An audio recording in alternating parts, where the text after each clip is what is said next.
Hello students, good morning to all of you. Welcome to this online lecture. I am Miss Seema Landge. आपण industrial management paper 1 मधील plant layout हा point आपण सुरू केलेला आहे आणि प्लांट लेआउटच्या पॉईंटमध्ये आपण जो सब पॉईंट बघतोय तो म्हणजे टाइप्स ऑफ लेआउट, म्हणजेच यंत्ररचनेची किंवा यंत्ररचना सामग्रीची किंवा यंत्रसंच सामग्रीचे प्रकार. मग यंत्रसंच व यंत्रसामग्री रचनेचे प्रकार कोणकोणते असतात तर मी तुम्हाला अगोदर सांगितले दोन मेन टाईप्स आहेत, दोन मुख्य प्रकार आहेत आणि त्या दोन सब टाईप्स आहेत म्हणजेच उपप्रकार आहेत. त्यामुळे एकूण टोटल जर म्हणायला गेलं यंत्रसंच व यंत्रसामग्री रचनेचे प्रकार तर किती आहेत? 4 आहेत. लक्षात घ्या, एकूण यंत्रसामग्री रचनेचे प्रकार किती आहेत? 4 आहेत. मग त्यामध्ये पहिला प्रकार आहे उत्पादित वस्तूनुसार रचना, दुसरा प्रकार आहे उत्पादन प्रक्रियेनुसार रचना, तिसरा प्रकार आहे मिश्र रचना, चौथा प्रकार आहे स्थिर रचना. फर्स्ट टाईप आहे प्रॉडक्ट लेआउट और line layout, then second type आहे प्रोसेस और फंक्शनल लेआउट, थर्ड टाईप आहे मिक्स्ड और कंबाइंड लेआउट, फोर्थ टाईप आहे stationary and fixed position layout. Okay, so या पद्धतीनं 4 मेन टाईप्स आहेत. कशाचे? प्लांट लेआउटचे, यंत्रसामग्री रचनेचे. त्यामध्ये आपण जे काय आपले प्रिव्हियस लेक्चर झालेत, प्रिव्हियस लेक्चरमध्ये आपण काय पाहिलं तर पहिला टाईप आपण पाहिलेला आहे. त्यामध्ये आपण उत्पादित वस्तूनुसार रचना, प्रोडक्ट लेआउट और लाइन लेआउट हा जो टाईप आहे आपला, हा जो प्रकार आहे तो पाहिला. त्यामध्ये आपण रेखारचना पद्धती पाहिली. रेखारचना पद्धती म्हणजे काय ते आपण पाहिलं. रेखारचना पद्धतीमध्ये आपण रेखारचना पद्धतीचे फायदे आणि रेखारचना पद्धतीचे तोटे हे 2 पॉईंट अभ्यासलेले आहेत. त्याचबरोबर रेखारचना पद्धती जर व्यवसायामध्ये, कारखान्यामध्ये जर वापरली गेली तर कोणकोणते फायदे असू शकतात? रेखारचना पद्धती वापरली गेली तर त्यानुसार कोणकोणते तोटे असू शकतात? एखादी पद्धत असेल त्या पद्धतीचे जर आपल्या व्यवसायासाठी काही फायदे असतील तर निश्चितच त्याचे आपल्या व्यवसायासाठी काही तोटेसुद्धा असतात. जितकेच ॲडव्हान्टेजेस आहेत त्या पद्धतीनंच डिसॲडव्हान्टेजेससुद्धा असतात.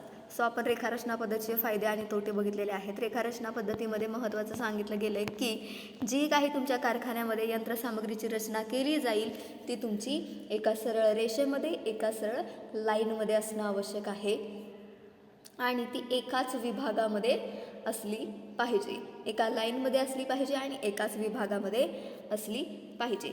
हे कशानुसार? तर सरळ रेखारचना पद्धतीनुसार. ओके, आता आज आपण बघणार आहोत पॉईंट तो म्हणजे काय तर उत्पादन प्रक्रियानुसार रचना किंवा कार्यात्मक रचना, प्रोसेस लेआउट और फंक्शनल लेआउट. मग काय सांगितलं गेलं? उत्पादन प्रक्रियेनुसार रचनामध्ये काय सांगितलं गेले? कार्यात्मक रचनेमध्ये काय सांगितलं गेले? प्रोसेस लेआउट म्हणजे काय? प्रोसेस लेआउटमध्ये काय सांगितलं गेले? फंक्शनल लेआउटमध्ये काय सांगितलं गेले? आपण आजच्या लेक्चरमध्ये बघणार आहोत. त्याचबरोबर काय आपल्याला त्याचे ॲडव्हान्टेजेस दिलेले आहेत. ज्या पद्धतीने आपण अगोदरचा जो टाईप होता त्या टाईपनुसार आपण त्याचे ॲडव्हान्टेजेस डिसॲडव्हान्टेजेस आपण डिस्कस केले. त्यानुसारच आपण आपला हा जो टाईप असणार आहे प्रोसेस लेआउट और फंक्शनल लेआउट त्याचेसुद्धा काही ॲडव्हान्टेजेस आणि काही डिसॲडव्हान्टेजेस असणार आहेत ते आपण डिस्कस करणार आहोत लेक्चरनुसार. ओके, सो आपण काय बघणार आहे सर्वात अगोदर तर दुसरा प्रकार आहे आपला उत्पादन प्रक्रियेनुसार रचना किंवा कार्यात्मक रचना. लक्षात घ्या, हा आपला दुसरा प्रकार आहे यंत्रसामग्री रचनेचा. आपण पहिला प्रकार कम्प्लिटली बघितलेला आहे. मग काय सांगितलं गेले? जर बघा, उत्पादन प्रक्रियेनुसार रचना जर केली आपल्या व्यवसायामध्ये म्हणजेच उत्पादन प्रक्रियेनुसार पद्धतीमध्ये उत्पादनामध्ये काय केलं जातं? जे काही वेगवेगळे विभाग असतील म्हणजे उत्पादनामध्ये ज्या काही क्रिया कराव्या लागतात त्या क्रिया एकसारख्या असतात का? तर नाही. प्रत्येक वस्तूच्या उत्पादनानुसार काय होतात? उत्पादनातील क्रिया ह्या वेगवेगळ्या होत असतात, वेगवेगळ्या कराव्या लागत असतात. म्हणजेच या पद्धतीमध्ये उत्पादनामध्ये ज्या काही वेगवेगळ्या क्रिया पार पाडाव्या लागतात आपल्याला, ज्या काही विविध क्रिया आपल्याला पार पाडाव्या लागतात त्यातील प्रत्येक प्रक्रियेसाठी एक स्वतंत्र विभाग हा निर्माण केलेला असतो. पूर्ण एकाच विभागामध्ये सर्व उत्पादन क्रिया केल्या जातात का? तर नाही. लक्षात घ्या, उत्पादन प्रक्रियेनुसार रचना यामध्ये काय सांगितलं गेले? उत्पादन प्रक्रियेमध्ये ज्या काही वस्तूचं किंवा सेवेचं उत्पादन घ्यायचं आहे त्याच्यासाठी ज्या काही उत्पादन प्रक्रिया केल्या जाणार आहेत आणि त्या उत्पादन प्रक्रियेसाठी एक स्वतंत्र इंडिव्हिज्युअल एक प्रोसेससाठी एक स्वतंत्र विभाग हा निर्माण केलेला असतो आणि प्रत्येक क्रिया त्या विभागाशी रिलेटेड असते व त्या प्रत्येक क्रियेशी संबंधित असणारी यंत्रसामग्री जी असेल मग ती काय केली जाते त्या वस्तूच्या विभागानुसार ठेवली जात असते त्या वस्तूच्या विभागानुसार त्या यंत्रसामग्रीची मांडणी केली जात असते म्हणजेच काय सांगितलं गेलं आहे उत्पादन प्रक्रियेनुसार रचनामध्ये तर कारखान्यामध्ये व्यवसायामध्ये बिझनेसमध्ये जी काही आपल्याला यंत्रसामग्री लागते ती यंत्रसामग्री कशानुसार ठेवली जाते तर आपल्या व्यवसायामधून आपण ज्या काही वस्तूंचं किंवा सेवांचं उत्पादन घेणार आहोत त्या वस्तूंच्या आणि सेवांच्या उत्पादनानुसार काय केलं जात असतं त्या वस्तूंचं वेगवेगळं विभाग हे त्या वस्तूंसाठी वेगवेगळे विभाग हे ठरवले जातात वेगवेगळे विभाग निर्माण केले जातात स्वतंत्र विभाग तिथं निर्माण केले जातात आणि त्या स्वतंत्र विभागानुसार त्या उत्पादन प्रक्रियेशी संबंधित असणारी जी काही यंत्रसामग्री असेल ती त्या विभागामध्ये सेपरेटली मांडली जाते उदाहरणार्थ सांगायचं म्हटलं तर तुम्हाला ड्रिलिंग विभाग जर म्हटला तर यामध्ये काय काय येऊ शकतं ड्रिलिंग विभागामध्ये वस्तू तयार करण्यासाठी जे काही ड्रिलिंगचं कार्य करावं लागतं जी काही ड्रिलिंगची प्रोसेस केली जाते त्या ड्रिलिंगची प्रोसेससाठी लागणारे संबंधित जे काही यंत्रसामग्री असेल ती त्या विभागामध्ये ठेवली जाते आता ज्या ठिकाणी ज्या विभागामध्ये वेल्डिंगचं काम केलं जातं त्या विभागामध्ये पूर्ण वेल्डिंगची यंत्रसामग्री ही ठेवली जाते सो या प्रकारच्या रचना पद्धतीमध्ये एकाच प्रकारची कार्ये एकाच विभागात पार पाडली जातात म्हणजेच जर एक विभाग असेल तर त्या विभागाची सर्व काही कार्ये त्याच विभागामध्ये पार पाडली जातात हे कशामध्ये उत्पादन प्रक्रियेनुसार रचना प्रकारामध्ये आता आपण अगोदरचा प्रकार बघितला त्या प्रकारामध्ये आपल्याला काय सांगितलं जात होतं तर एकाच विभागामध्ये संपूर्ण यंत्रसामग्री ही एका सरळ रेषेमध्ये मांडायची आणि ज्या काही उत्पादन प्रक्रिया केल्या जातील त्या एकाच विभागामध्ये केल्या जात होत्या परंतु यामध्ये असं आहे का तर नाही यामध्ये काय सांगितलंय प्रत्येक वस्तूनुसार प्रत्येक वस्तूच्या उत्पादन प्रक्रियेनुसार काय केलं प्रत्येक वस्तूचं प्रक्रियेनुसार विभाग वेगळा आहे प्रत्येक वस्तूचा आणि त्या प्रत्येक वस्तूच्या विभागानुसार त्यांची यंत्रसामग्री त्यांच्याशी संबंधित असणारी यंत्रसामग्री त्यांच्या विभागामध्ये ठेवलेली आहे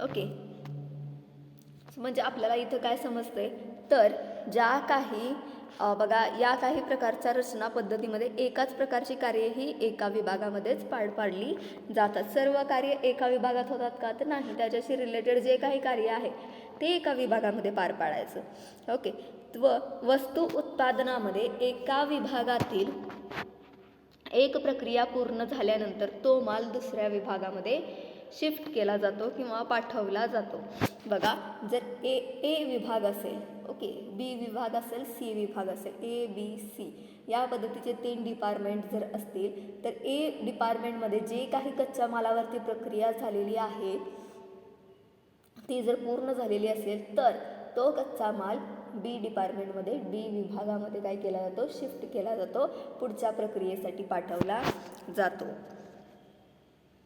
आणि याप्रमाणे शेवटपर्यंत शेवटची प्रक्रिया पूर्ण झाल्यानंतर वस्तूचं उत्पादन कार्य पूर्ण होतं अंतिम वस्तू आपल्याला तिथं तयार मिळत असते ओके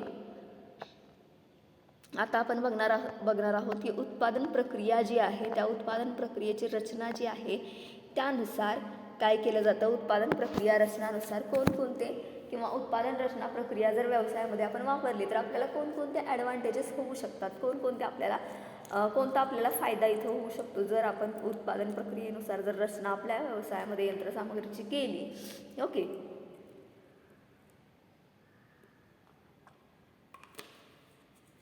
आपण जर यंत्रसामग्रीची मांडणी आपल्या कारखान्यामध्ये व्यवसायामध्ये उत्पादन प्रक्रियेनुसार जर केली तर आपल्याला कुठले कुठले फायदे होऊ शकतात आपल्याला आजच्या लेक्चरमध्ये पाहायचं आहे मला बघा स्क्रीनवरती तुम्हाला दिसत असेल पॉईंट आपण लिहिलाय उत्पादन प्रक्रियेनुसार रचना पद्धतीचे फायदे. मग कोणकोणते फायदे आहेत उत्पादन प्रक्रियेनुसार रचनाचे? तर त्यामध्ये पहिला फायदा तुम्हाला सांगितला यंत्रांचा पूर्ण वापर. दुसरा आहे कमी भांडवल गुंतवणूक, जास्त लवचिकता, परिणामकारक पर्यवेक्षण, यंत्र बिघाडामुळे उत्पादन कार्यक्रमात व्यत्यय येत नाही, कामगारांच्या कौशल्याचा उपयोग, उत्पादनामध्ये वाढ, वैशिष्ट्यीकरण, कर्मचाऱ्यांना प्रोत्साहन, कार्यक्षमतेमध्ये वाढ. सो या पद्धतीनं काही फायदे असणार आहेत जे की आपल्याला कशामुळे होणार आहेत जर आपण आपल्या व्यवसायामध्ये उत्पादन प्रक्रिया यूज केली तर. बघा, advantages of design method according to production process.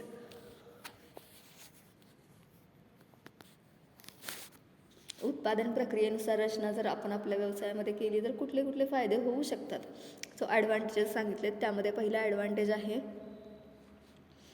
Full use of machinery, low capital investment, more flexibility, effective supervision, machine failure does not interfere with production, use of worker skill, increase in production, featuring, encouraging employee आणि increase efficiency.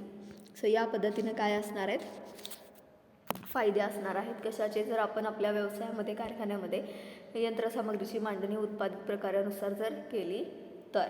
मग पहिला फायदा तुम्हाला सांगितला आहे काय तर full use of machinery, म्हणजे जे काही यंत्रसामग्री तुमच्या व्यवसायामध्ये असणार आहे त्याचा फुल यूज करून घ्यायचा, यंत्रांचा पूर्ण वापर, परिपूर्ण वापर. ओके, मग काय सांगितलं यामध्ये जर कारखान्यामध्ये उत्पादन होणाऱ्या वेगवेगळ्या वस्तूंच्या विशिष्ट प्रक्रियेसाठी वेगवेगळी यंत्रसामग्री उपयोगात आणली जात असेल. बघा, कारखान्यामध्ये उत्पादन होणाऱ्या विशिष्ट वस्तूंच्या विशिष्ट प्रक्रियेसाठी विशिष्ट स्वरूपाची यंत्रसामग्रीचा उपयोग हा केला जात असतो आणि केला जात असल्याने जी काही यंत्रसामग्री वापरली जाते त्या यंत्रसामग्रीच्या क्षमतेचा पूर्ण वापर करून घेणं आपल्याला काय होतं इथं शक्य होतं.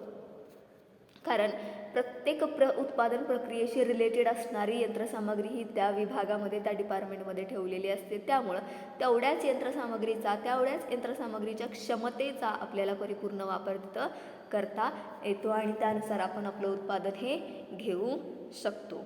हा एक पहिला फायदा झाला. त्यानंतर नंबर 2 दुसरा फायदा सांगितला आहे तुम्हाला लो कॅपिटल इन्व्हेस्टमेंट. भांडवलाची गुंतवणूक जी आहे ती आपल्याला इथं कमी करावी लागते.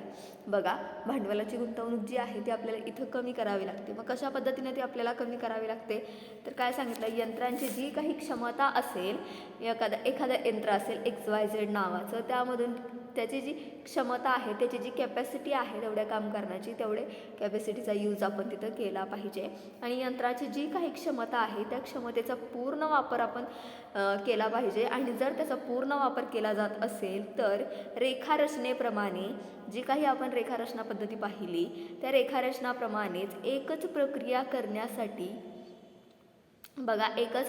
करण्यासाठी यंत्राची पुनरावृत्ती आपल्याला करावी लागत नाही आणि यंत्रे व उपकरणे जी असतील त्याच्यामध्ये आपली बचत होते. म्हणजेच काय तर आपली जो काही आपला खर्च होणार आहे तो खर्च आपला तिथं कमी होणार आहे, त्या खर्चामध्ये बचत ही होणार आहे. त्यानंतर तिसरा आहे तो म्हणजे जास्त लवचिकता, मोर फ्लेक्झिबिलिटी. तर जास्त लवचिकता यामध्ये काय सांगितलं गेलं जे काही तुम्ही उत्पादित प्रक्रियानुसार रचना केली जाते आणि त्यामध्ये जी काही यंत्रांची मांडणी केली जाते ती प्रत्येक विभागानुसार सेपरेट केली जाते, प्रत्येक डिपार्टमेंट वाईज केली जाते. म्हणजेच यंत्रांची जी काही मांडणी केली जाते त्या यंत्रांच्या मांडणीमध्ये सहजासहजी बदल करणे आपल्याला शक्य असते का तर त्यांच्यामध्ये सहजासहजी बदल करणं आपल्याला शक्य नसतं. कारण रेखारचनेप्रमाणे या रचनेत क्रमवार मांडणी करावी लागत नाही. कारण आपल्याला त्याच्यामध्ये शक्य तेवढा बदल करता येतो का तर नाही, कारण रेखारचना पद्धतीमध्ये आपल्याला त्यामध्ये बदल करता येत होता. कारण जी काही यंत्रसामग्री मांडली जाते आपल्याकडून ती कशी होती एकापाठोपाठ एक होती, एकामागे एक होती. तर आता तसं आहे का तर नाही, कारण प्रत्येक वस्तूच्या उत्पादन प्रक्रियेशी रिलेटेड असणारी यंत्रसामग्री ही प्रत्येक डिपार्टमेंट वाईज सेपरेट ठेवली गेलेली आहे. ओके, त्यामुळे आपल्याला इथं बदल करणे शक्य असते. तसेच बहुतेक वेळा यंत्रसामग्री ही वेगवेगळ्या कार्यासाठी वापरता येते. ओके, व एकाच यंत्रासाठी कार्य थांबवावे लागत नाही. बघा, जर एखादं यंत्र असेल ते बंद पडलं असेल तर त्यासाठी आपल्याला आपली प्रोडक्शन प्रोसेस थांबवावी लागते का? यामध्ये नाही, कारण प्रत्येक विभागाशी रिलेटेड असणारी यंत्रसामग्री प्रत्येक विभागामध्ये आहे. ओके, रेखारचना पद्धतीमध्ये जर एखादं जर यंत्रामध्ये बिघाड झाला तर आपल्याला तिथं प्रोडक्शन प्रोसेस ही बंद करावी लागत होती. पूर्वीच्या यंत्रांची किंवा पूर्वीच्या काळाची जी यंत्र होती किंवा उपकरणे जी होती त्यांच्या रचनेमध्ये बदल न करता नवनवीन यंत्रे उपकरणे आपल्याला उपयोगात आणणं तिथं पॉसिबल होतं. उत्पादन नियोजनातही सहजरित्या बदल तिथं आपल्याला करता येत होता. उपकरणांची जुळवाजुळव करण्यामध्ये वेळ न घालविता व पूर्वीच्या उत्पादन कार्यक्रमामध्ये विशेष व्यत्यय न येता अल्प सूचनेने एखादी कार्य पूर्ण करता येते आपल्याला. ओके, हा झाला तिसरा फायदा, मोअर फ्लेक्झिबिलिटी. म्हणजेच काय तर याच्यामध्ये तुम्ही काय लिहू शकता, तर एखाद्या यंत्रामध्ये जर बिघाड झाला तर ती आपली प्रोडक्शन प्रोसेस तिथे स्टॉप होणार आहे का? तर नाही, अल्प सूचनेनुसार ती प्रोडक्शन प्रोसेस आपली कंटिन्यू सुरू ही राहणार आहे. ओके, त्यानंतर चौथा फायदा तुम्हाला सांगितला गेला आहे तो म्हणजे काय, तर इफेक्टिव्ह सुपरविजन.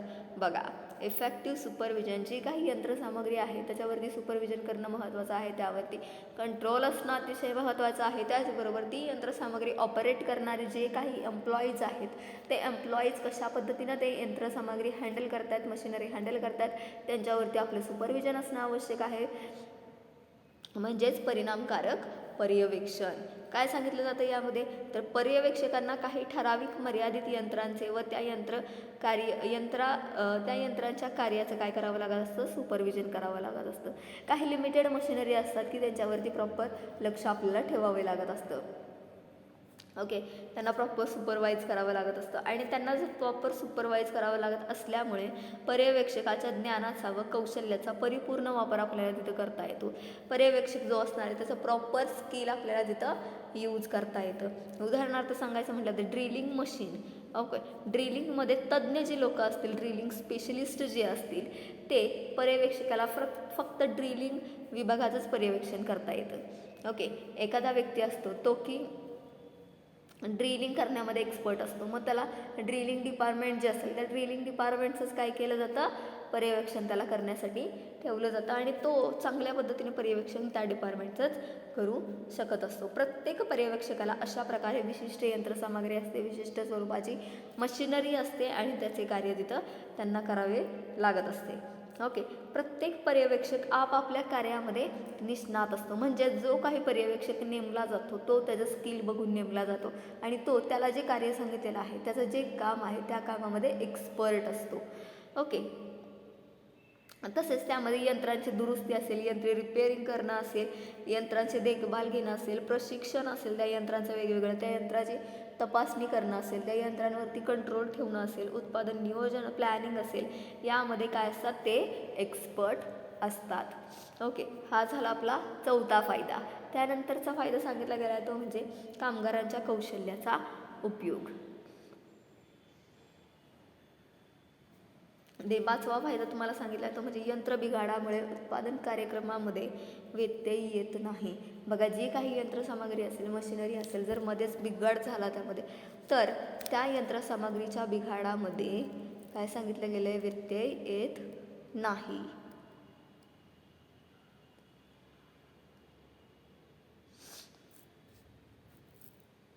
काय सांगितलं गेलं यामध्ये, बघा, जी सरळ रेखारचना पद्धती आपण वापरली त्यामध्ये काय सांगितलं जात होतं, तर एकाच विभागामध्ये यंत्रसामग्रीची मांडणी केली जात होती आणि ती यंत्रसामग्रीची मांडणी एका विभागात केली जात असल्यामुळे ती कशी होती, तर एका प्रॉपर लाईनमध्ये होती. यंत्र हे एका लाईनमध्ये मांडले जात होते, एकामागे एक मांडले जात होते आणि उत्पादन प्रक्रिया ही एकामागे एक होत होती. आणि त्या उत्पादन प्रक्रियेमध्ये सपोज 5 यंत्र असेल, 5 यंत्र एका लाईनने मांडलेले असतील आणि 5 स्टेपमध्ये उत्पादन प्रक्रिया होत असेल तर तिथं जर 3 नंबरचा यंत्रामध्ये बिघाड झाली तर यंत्रामध्ये बिघाड झाली तर उत्पादन प्रक्रिया जी असणार आहे, प्रोडक्शन प्रोसेस जे असणार आहे ते काय होणार आहे, स्टॉप तिथं होणार आहे. ओके, परंतु जर तुम्ही उत्पादन प्रक्रियेनुसार रचना केली त्यामध्ये काय सांगितलं गेलं आहे, तर त्यामध्ये आपल्याला त्या उत्पादन प्रक्रियेशी रिलेटेड असणारी यंत्रसामग्री ही त्या डिपार्टमेंटमध्ये असल्यामुळे जरी एखाद्या यंत्रामध्ये बिघाड झाला तरी आपलं उत्पादन कार्य थांबणार नाही, उत्पादन कार्यामध्ये प्रोडक्शन प्रोसेसमध्ये ब्रेक पडणार नाही, त्याच्यामध्ये व्यत्यय येणार नाही. मग त्यामध्ये काय सांगितलं गेलं, एखादे यंत्र बंद जर पडले, बघा एखादे यंत्र बंद पडले तर उत्पादन कार्यामध्ये अडथळा निर्माण होऊ शकतो. परंतु जर तुम्ही उत्पादित प्रक्रियेनुसार रचना तुमच्या यंत्रसामग्रीची केली जात असेल, प्रत्येक प्रोसेस वाईज तुमची यंत्रसामग्रीची मांडणी तुम्ही करत असाल तर नक्कीच काय होणार आहे, तुम्हाला अडथळा तिथे निर्माण होणार नाही आणि त्या यंत्रांचे कार्य त्याच विभागातील दुसऱ्या यंत्राकडून करता येतं किंवा त्यांच्याकडून करून घेता येतं. आपल्याला प्रत्येक विभागातील कार्य हे स्वतंत्रपणे त्या विभागातील दुसऱ्या यंत्राकडून करून घेता येतं. बघा प्रत्येक विभागामध्ये जी काही यंत्रसामग्री मांडलेली आहे त्या यंत्रसामग्रीकडून आपल्याला जे काही कार्य करायचं आहे ते करून घेता येतं किंवा त्याच्याशी रिलेटेड जी यंत्रसामग्री आहे दुसरी, त्या एखादा जर यंत्रामध्ये बिघाड झाला तर दुसऱ्या यंत्राकडून आपण ते काम आपलं करून घेतो. म्हणजेच प्रत्येक विभागातील कार्य हे इंडिव्हिज्युअली चालत असतं, स्वतंत्रपणे चालत असतं. प्रत्येक विभाग हा स्वतंत्रपणे आपापल्या कामाकडे लक्ष देत असतो. ते दुसऱ्या विभागाच्या कार्यावर अवलंबून असतात का, तर ते दुसऱ्या विभागाच्या कार्यावरती अवलंबून नसतात. कारण इंडिव्हिज्युअली प्रत्येकजण आपापलं काम करत असतो आणि तिथं दुसऱ्यांवरती अवलंबून राहता येत नाही. कारण प्रत्येक उत्पादन प्रक्रियेनुसार प्रत्येकाचं काम हे वेगळं आहे. त्यामुळं दुसरं डिपार्टमेंट आपलं काम करणार नाही किंवा आपण त्यांचं काम करणार नाही. सो इंडिव्हिज्युअली प्रत्येक डिपार्टमेंटला आपापलं काम हे पार पाडावं लागतं.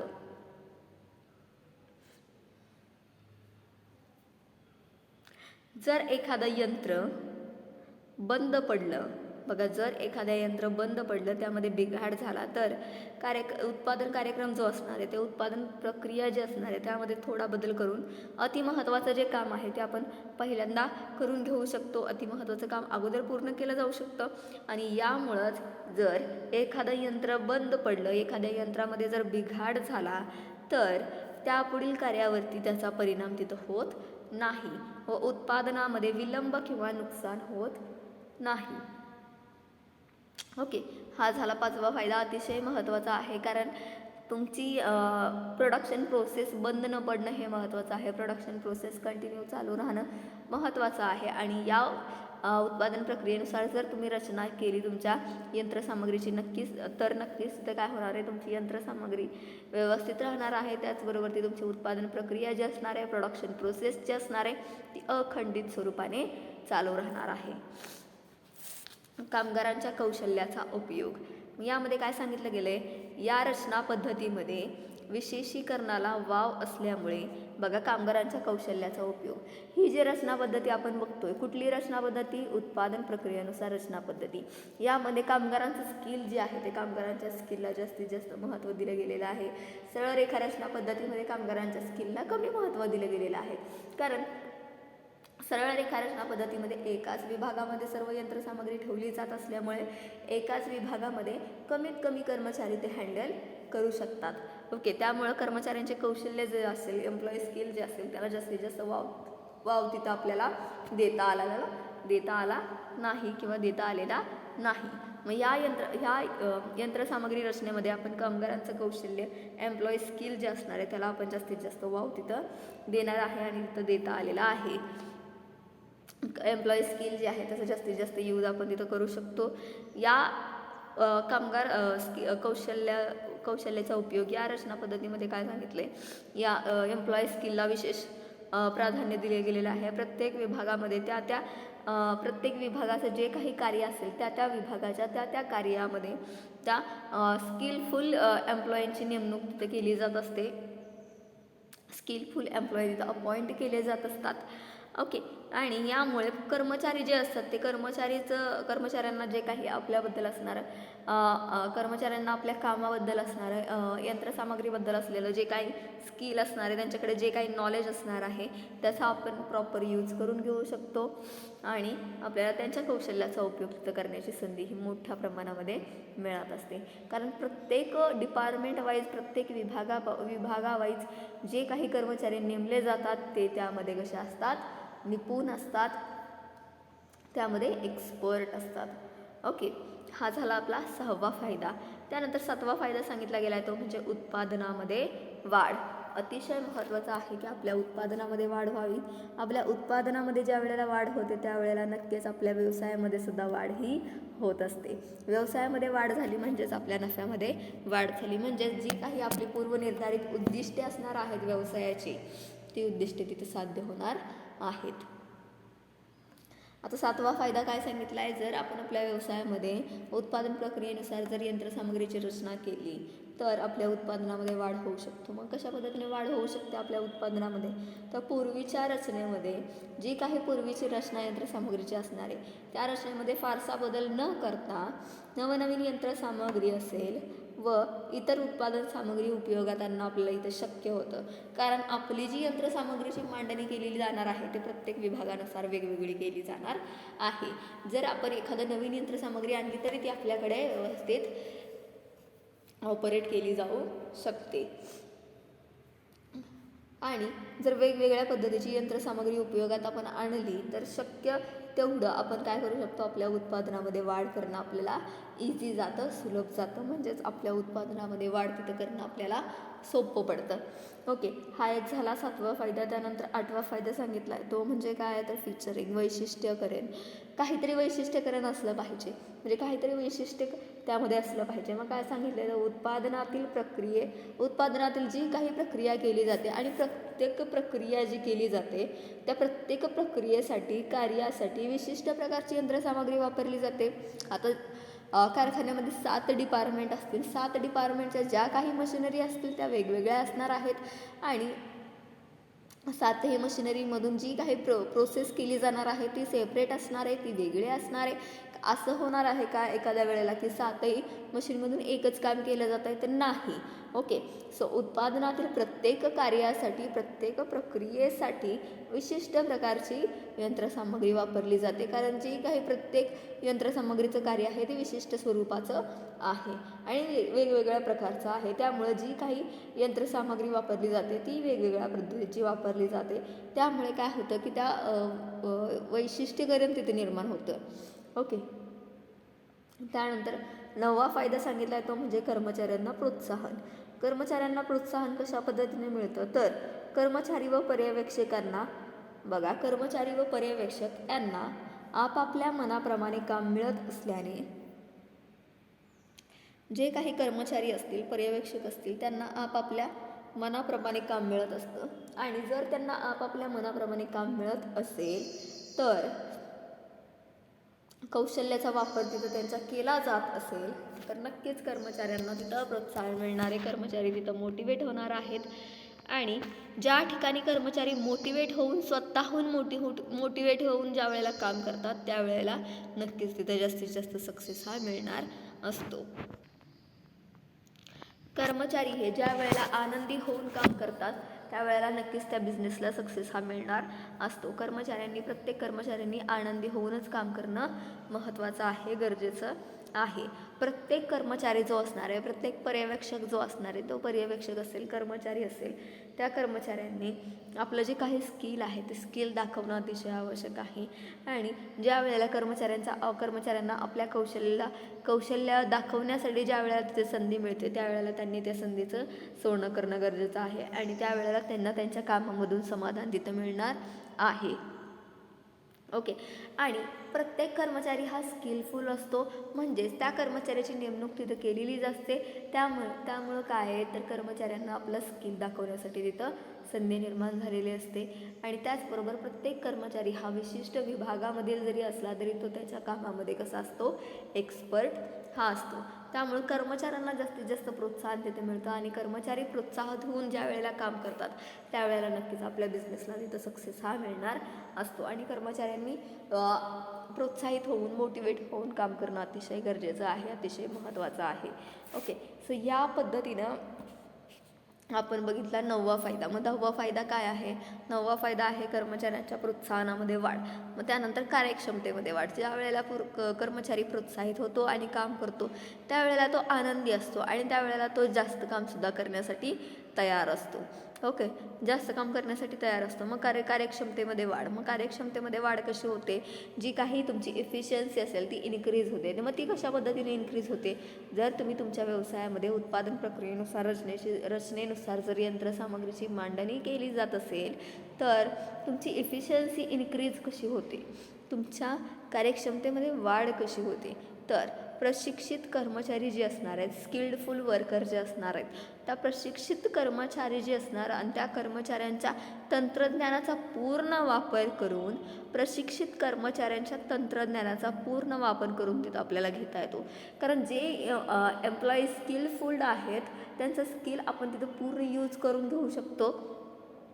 त्याचबरोबर प्रत्येक प्रक्रियेमध्ये आपल्याला तिथं परिपूर्णता आणता येते. बघा, जी काही प्रत्येक प्रक्रिया असणार आहे त्या प्रत्येक प्रक्रियेला आपल्याला तिथं परिपूर्णता आणता येते व प्रत्येक विभागात आपल्याला प्रमाणीकरण सहज करता येते. प्रत्येक विभाग जो असणार आहे त्या विभागामध्ये आपल्याला प्रमाणीकरण करता येतं आणि प्रत्येक विभागानुसार आपल्याला काय केलं जातं, त्याचं कार्याचं मोजमाप केलं जातं. आणि नक्कीच काय होणार आहे तिथं, जर तुम्ही कर्मचाऱ्यांच्या स्किलचा उपयोग करून घेतला तर नक्की तुमच्या कार्यक्षमतेमध्ये तिथं वाढ झालेली आपल्याला दिसणार आहे. आपली कार्यक्षमता इन्क्रीज झालेली आपल्याला दिसणार आहे. आणि त्यामुळं काय होणार आहे, तर जी काही तुमची कार्यक्षमता असणार आहे ती कार्यक्षमता इन्क्रीज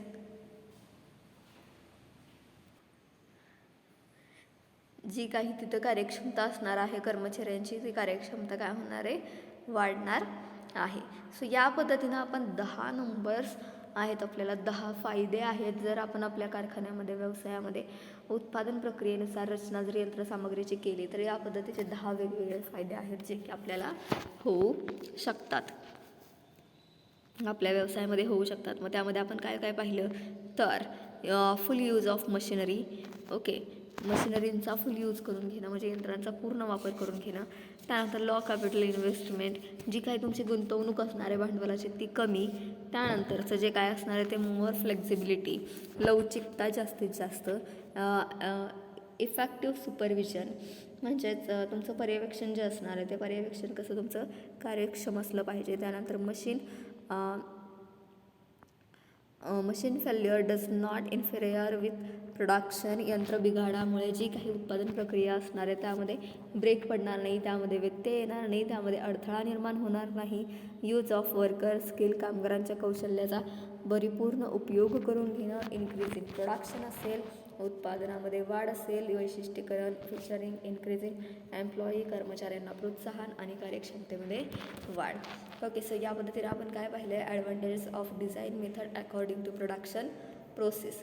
जी काही उत्पादन प्रक्रियेनुसार यंत्र रचनेची मांडणी केली जाते, यंत्रसामग्रीची मांडणी केली जाते, त्याच्या आपण ॲडव्हान्टेजेस आजच्या लेक्चर्समध्ये बघितलेले आहेत. जी काही नेक्स्ट लेक्चर आपलं असणार आहे त्याच्यामध्ये आपण डिसॲडव्हान्टेजेस बघणार आहोत. कशाचे तर प्रोडक्शन प्रोसेसचे डिसॲडव्हान्टेजेस. Okay, thank you.